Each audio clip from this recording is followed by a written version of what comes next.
The following is a reenactment of 26-year-old Minerva Minnie Johnson's weekly live speech reading entitled In the Basket, a show devoted to describing the whereabouts of the Balloon Corps of the Civil War, specifically targeted toward other women on the home front, delivered from the comfort of the recently constructed town gazebo. As well as discussing the Balloon Corps, Ms. Johnson read letters sent in by fellow Massachusetts citizens and showcased live music, most of which was performed by various local musicians. This show in particular would have taken place in May of 1862 and will be performed by Megan Lyle.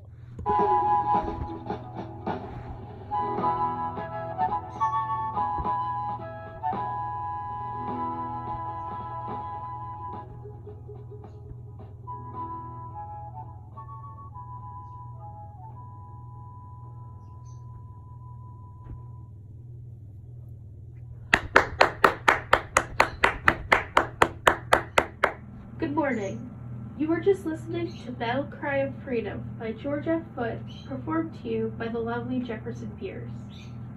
Mr. Pierce fought bravely in Alabama until he had to have his leg amputated due to injury and was required to return home.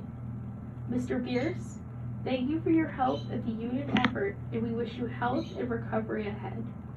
Welcome to this week's episode of In the Basket with Minnie Johnson, your speaker for all things aerial related. As you may know, I am not permitted to fight, unfortunately, but I've taken it upon myself to share all that I know with other women in my situation.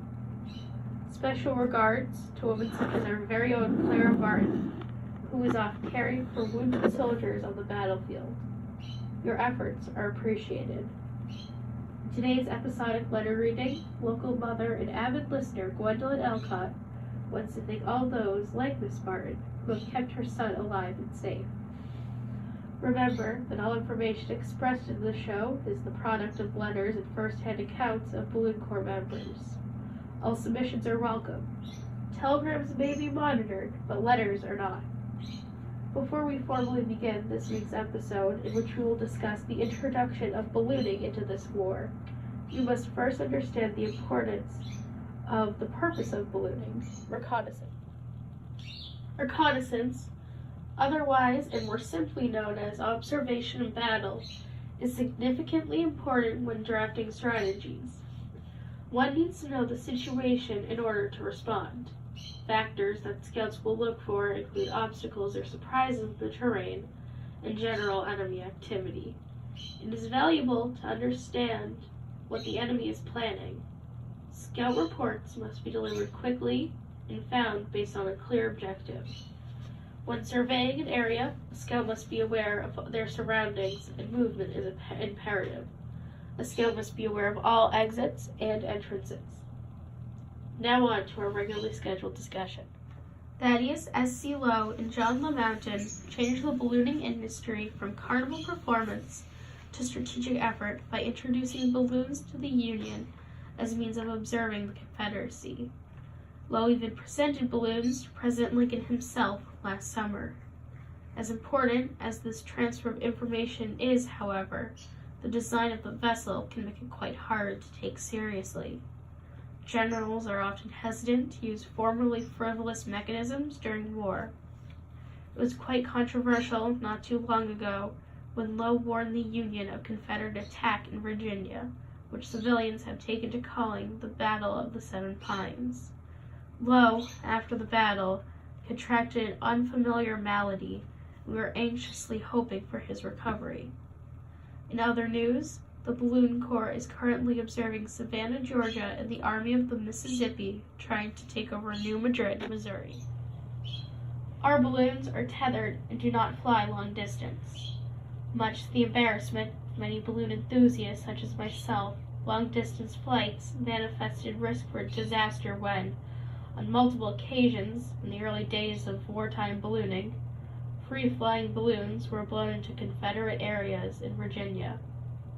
The tethered balloons float using hydrogen generators created by workers at Washington Navy Yard. Inside these copper generators, Metal and chemicals are mixed to produce hydrogen that is cooled and sent through tubes to the envelope. The envelope is the top part of the balloon and can be recognized by its often colorful or decorative appearance. Wartime envelopes are constructed of silk. The tether is a self-explanatory rope that keeps the balloon anchored to the ground.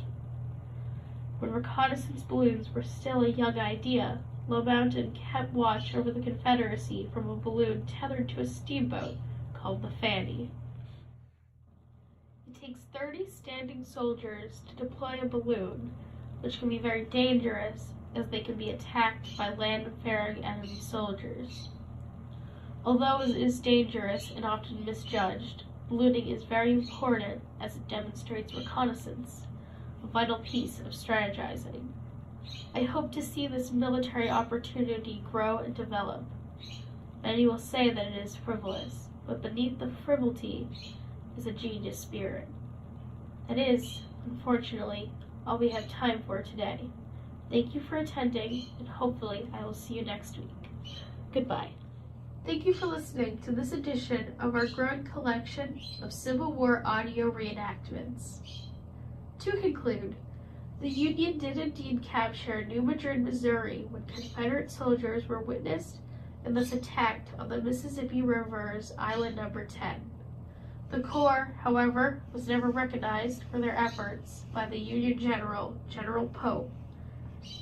The Balloon Corps additionally provided important information regarding the Battle of Fredericksburg in December of 1862. The deployment of balloons concluded anticlimactically during the Battle of Chancellorsville. The Corps eventually is disassembled due to few instances of being deployed and hostile relationships between the crew members. Thank you for listening. This is Dr. Lyle, signing off.